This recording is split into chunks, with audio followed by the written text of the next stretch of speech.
We are team number 4, and our project is a rural garden development and a food desert. I'm Mackenzie Bryant, and our team members are Andreas Bruhl, Joe Gunn, and Rebecca Seal.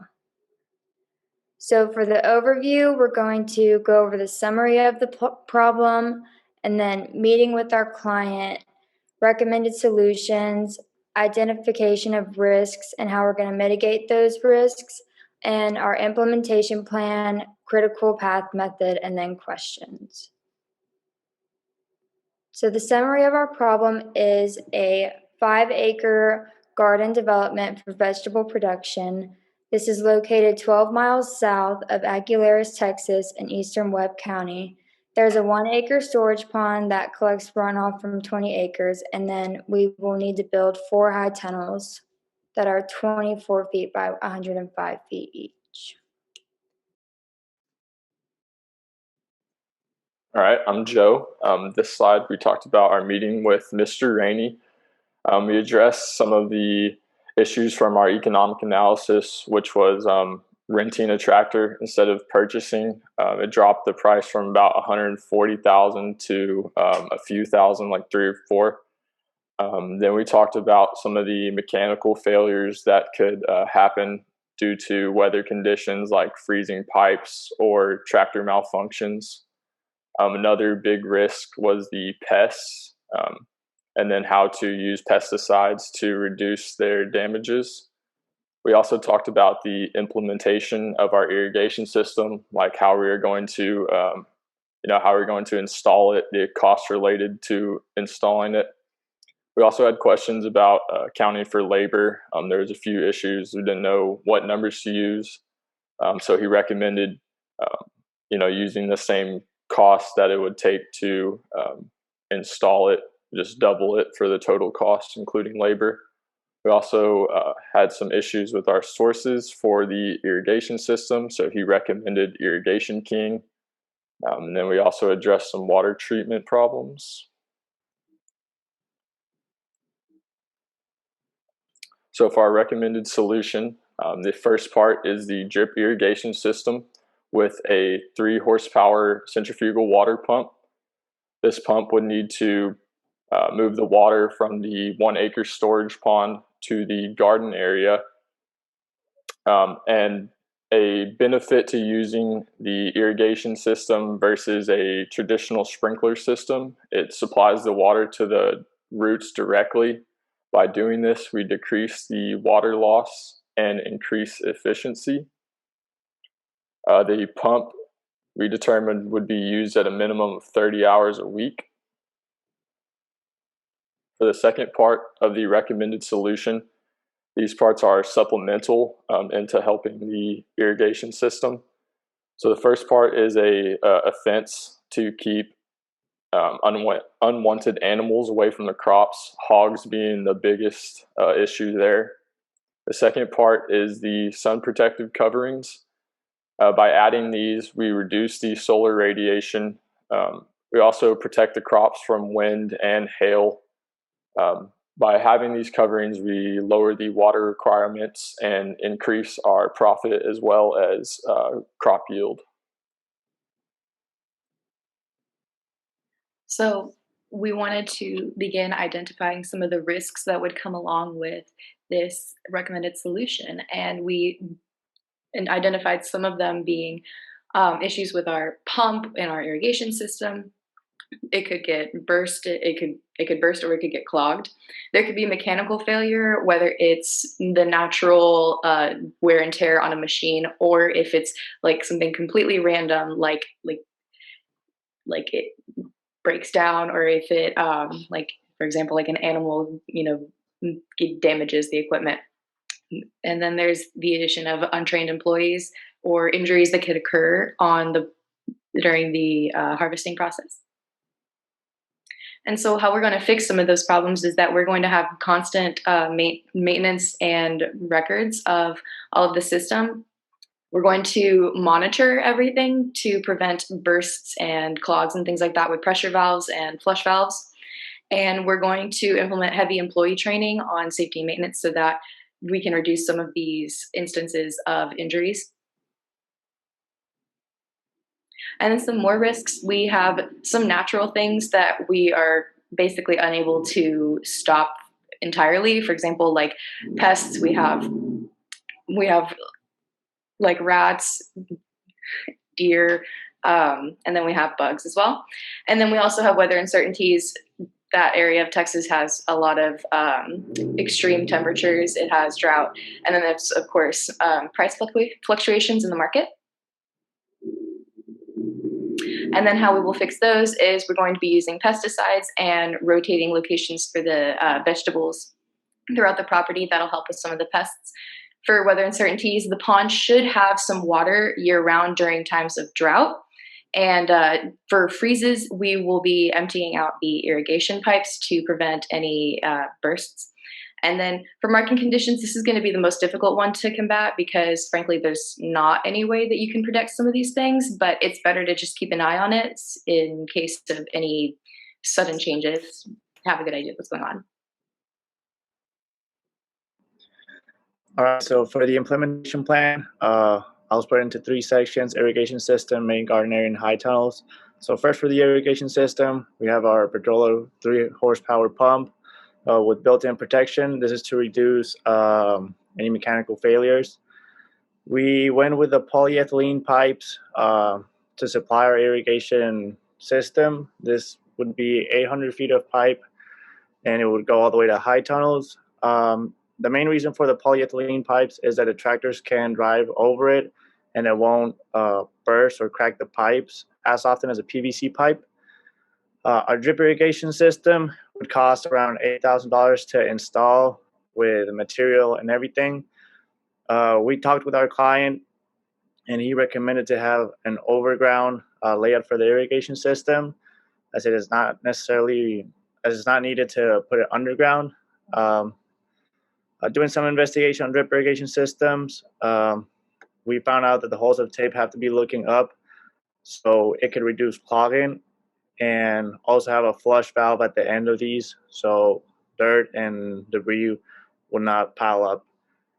For the main garden area, we have to clean the main garden area, as in get rid of shrubs, maybe some trees, tillage for our crops, and set up the fence. The reason why we put tillage before the fence is so tractors can come in and out of the area easily. So for the high tunnels, the structure of the high tunnels is made out of chain link tubing, protective shading cloth, and then curtains on the side of the tunnels and for a door. The high tunnel cost for materials is around $3,500 and 33.5 hours of labor per tunnel. And if we multiply our labor hours times $12 an hour, it brings the total to $15,520 for the 4 high tunnels. Talking with our client, he said that maybe 33.5 hours is not, it might be less than what we need for each high tunnels. So we are considering looking back into those numbers. We recommend only building 2 high tunnels at the same time since they're so close together, and we can build them the first one and the third one, and then the second one and the fourth one. There's our critical path method. We took into consideration 3 people working for the most part of it, except for specific things such as clearing the garden area, as it would require a tractor, and we're not thinking about having 3 tractors running at the same time. Pump installation will only require 1 person, and for the rest of them, we are thinking about having 3 people working at the same time. Yeah. And that's our presentation. Thank you for your time. Do y'all have any questions? Okay, good job. Bill, up to you. No, I thought it was good. Your drip tape normally, the only comment I really have is there needs to be pressure regulators on the drip tape. That'll solve your bursting problem. If you look at the specs on, for instance, Toro drip tape, it recommends that it operates at 10 pounds per square inch of water pressure. and your source water pressure is probably going to be much higher than that. So putting those regulators in will fix that. That's really the only comment I had, other than, I guess, I didn't see an overall, unless I missed it, an overall economic performance. That's it.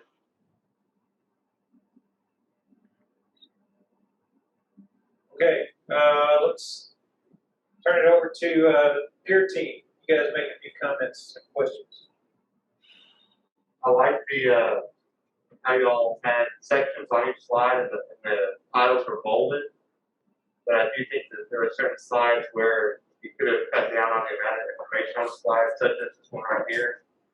Like one you probably could have done is under like the drip irrigation system, which is $8,000. The overground and holes of tape looking up, probably could have taken that out and simply just talked about it. That would have cut down a little bit of information on the slide. But it just seemed like there was, I like the how you broke up the information and used like bolded words, but I think there could have been a little bit less information on some of those slides. You just rolled this up and broke it down piece by piece. You thought it out instead of just overall summing it up. You summarized each single one.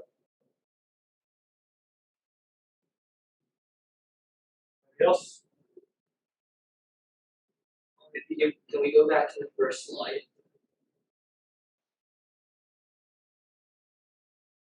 Yeah, after that, I see an issue with the bullet points. Be more specific. Oh, just the not squares? Okay. Okay. All right. Must be a great presentation if we're critiquing the dots and squares. Okay. All right, let me make a few comments here. Yeah, this is a good presentation. It was 10 minutes long. Mackenzie just had a minute at the beginning, but the rest of you were 3 minutes each. Very good presentation style. I could hear each of you pretty well, and I like the way you very deliberately went through the material and you weren't rushing. Typically, when at the beginning of the semester, when y'all are still practicing your presentations, students are a little nervous and they tend to talk fast. Maybe it's because you're not in a room and you're sitting at a computer screen, but your presentation was very measured and professionally done. So good job. Mackenzie, you were kind of reading the introduction slides, so you just pretty much reading the words off the slide. So I would not do that. I'd try to sum that up a little bit and avoid reading what you've what's just on the slide there. Otherwise, that was fine. Joe, go to your recommended solution slide. I've got an issue there. Whoa, right there. Your pump is capable of moving 19,000 gallons an hour. Well, that's one heck of a pump. Are you sure that number's right? I would double check that. It's a 3 horsepower pump that can do 19,000 gallons an hour. Maybe it's gallons a day. I'm not sure, but that's a lot. Yeah, I definitely think that number's okay. Very off. So your recommended solution here, I'm basically having trouble with seeing it all at once. It's the way it's organized. So take me through these slides again, Joe. So you've got basic components here. Back up one. So your main component is go back. Is the drip system, which has a pond. You're bringing water from the storage pond to the garden area. I had to rely on Andre's part of the presentation and implementation plan to find out that this bringing the water was going to use some polyethylene pipe, but I still don't know the diameter of that pipe. Can anybody tell me? Yeah, it's 3 inches, I believe. 3-inch pipe? Okay. Yeah, it's the So same. that kind of detail you maybe want to have as part of the components here. Instead of just bring water, talk about what the components are to your solution. So go to the next one. And then you've got the fence. We talked about that, protective covering. And go to the next one. So now we're into risk analysis, but back up one. I don't see as one of the components the actual high tunnel, which you have a picture of here. That's a great picture, by the way. I finally have an idea of the scale. But Andres, in his part of the presentation, talked about the components of the high tunnel and how much it's going to cost and how long to put it together. So I felt like that was something that was overlooked as a major component in the solution. Maybe it was understood, but it needs to be there. Also, I would have liked to have seen an actual diagram of the tunnels. I still don't know exactly how long they are, how tall they are, how wide they are. You know, one concern a couple of presentations ago was, can I fit a tractor in there? So that amount of detail is still a big question mark to me. Joe, do you mind opening, since you're sharing your screen, do you mind opening the file that Andres sent in the Zoom? Because it has the specs for the... Yeah, it has the specs for the pump, and it is 19,020 gallons per hour. Yeah. So who's opening it? Was it part of this presentation or not? It's No, in I was Zoom. just answering the question. Yeah, I'll read this later. But so you're saying it's in the paper, but it's not in the presentation? No, Andres just sent it now in the Zoom chat. Oh, okay. Thank you. Okay, so I need to go over here and look at the chat. I think I can do that. Screenshot. Yeah, I don't want to take too much time on that. That's okay. So you got the information, but I had to pull it out. Risk analysis. Good job. You list some risks and you talked about the mitigation. Typically, I like to see the risk presented, and then while you're talking about the risk, tell me how you're going to mitigate that risk. You organized it differently, but that's okay. You kind of had me on the edge of my seat. Oh no, this pipe's going to burst. I don't know what's going to happen. And later on, you talked about how you're going to mitigate that risk. That's okay. So you listed some good ones, and you had some decent mitigation methods. Implementation plan. I felt like it was more of a list of the costs of the components than how they're going to be implemented. So again, you kind of recapitulated. This is an organization thing. You repeated the components in a different format, but this isn't really telling me how it's getting implemented. I was kind of expecting to see a natural flow, which I got later. Go to your CPM chart. Now, this is the critical path method is the method. What you have here is called a project network. Okay, so this is your project network diagram. Very well done. This is the best one I've seen this semester, so I need a copy of this for instructional purposes next time. There's a couple of things missing here. Number one, you may have said it, Andres, but you could have displayed it graphically. Which one is the critical path? Where is the critical path through the network? It's the middle one. The middle one is. Yeah, I can see that, but you know, make those arrows red or something so we can see this is the critical path in implementing your plan. And then lastly, it would have been real easy to put one more number on this slide. What number am I looking for, Andres? Just total time. It would the critical path time. How long is it going to take me to start from start to finish to do this project?